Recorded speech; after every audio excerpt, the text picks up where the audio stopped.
Hi everyone, I'm Kim, and today I'm doing a video on the 8 things you need to know about living here in San Antonio.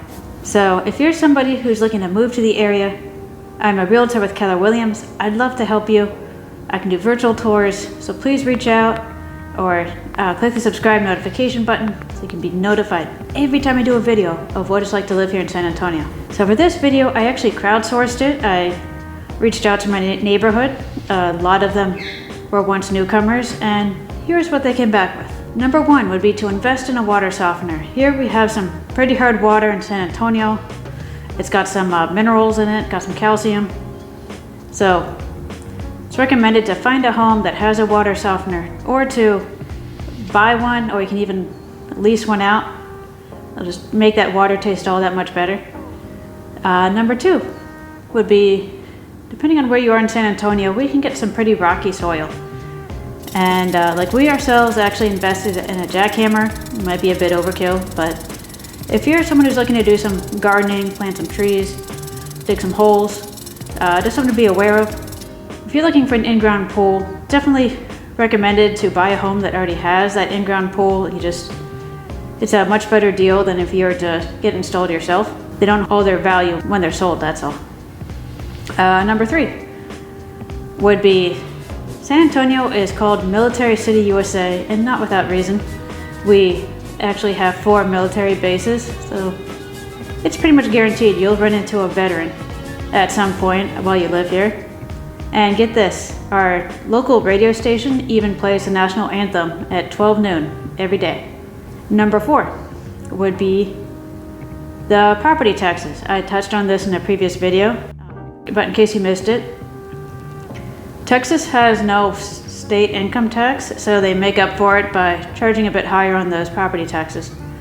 So just something to be aware of. So number 5 would be, here in San Antonio, it's pretty diverse, and English is definitely the main language, but Spanish would be a close second. And if you stay here any length of time, you'll definitely pick up some Spanish, and you'll definitely miss out on some great experiences and great friends if you don't pick up any.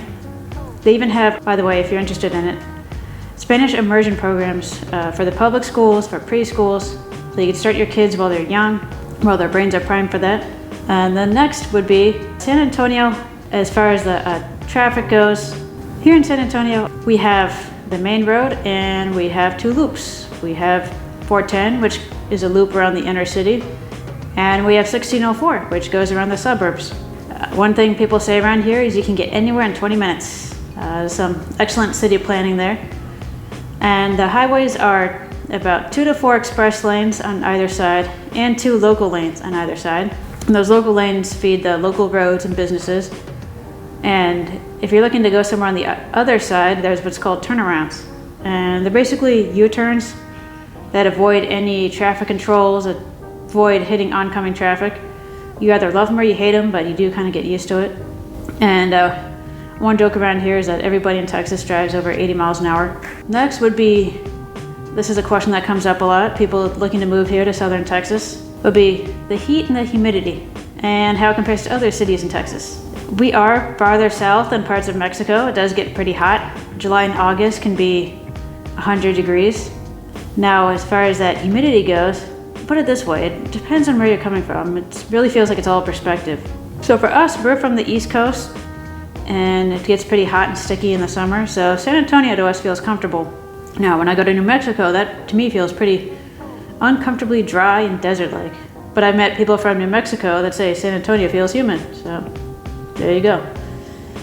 I've heard a few people from LA say that San Antonio does feel a little more humid than California.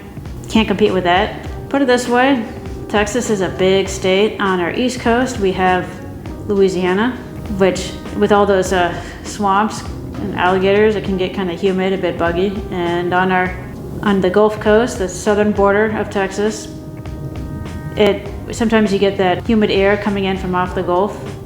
And on our western border, we have New Mexico, which is pretty much a desert. So Houston is pretty humid, and then the farther west you go, by the time you get to McAllen, it's pretty dry.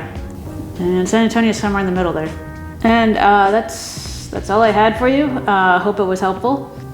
Please reach out if you're looking to move to the area. I'd love to hear from you. And click that subscribe and notification button so you'll be notified every time I do a video of what it's like to live here in San Antonio. Thank you for watching, y'all, and have a great week. Kid, what's your name? I can't remember. Where you from? I can't remember. Can't you remember anything? I remember the Alamo.